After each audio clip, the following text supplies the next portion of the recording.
in terms of cross-examination itself, the way I do it is I imagine normally when I'm not at my desk, when I'm, on my bicycle or going for a walk or in the shower, I imagine the sort of question I would want to ask. And then I imagine in my head being the most awkward but still intelligent opponent or witness to answer the question, and try to tie up that question in knots. So sort of stress test the question. And I think that's quite a good way of doing it, because you then think, well, maybe I should ask the question a different way.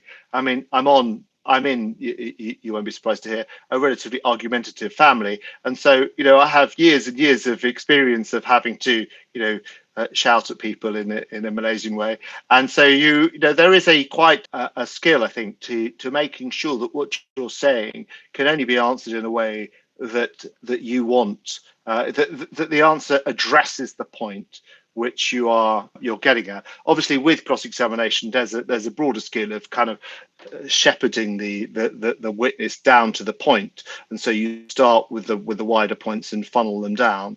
And the better you've prepared, and the better the evidence is that you've got, the easier that is to do. You can't just jump in and say, "Well, you're a fraudster, aren't you?" But if you do have a strong case, a good evidence, and you've thought about the questions and where they're going to lead, I think that's perfectly possible to do. It is still, it's the part of the job which is still, I find, the hardest to do, but it's also the most rewarding to do when it works.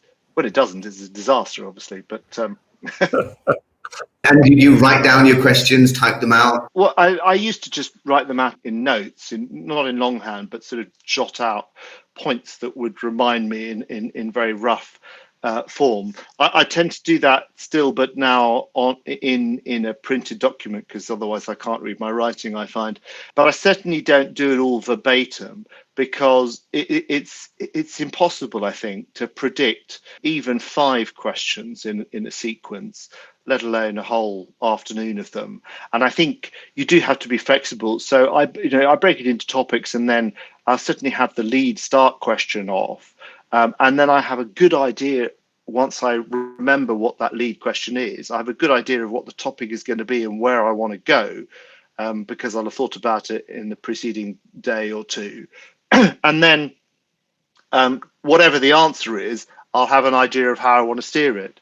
But I try to keep even cross-examination more of a conversation than just a sort of interrogation, because I think you have to, and obviously you do have times where the atmosphere can get very tense in cross-examination, but it helps with everyone apart from the utter crook. It helps to keep it as civil as possible for as long as possible.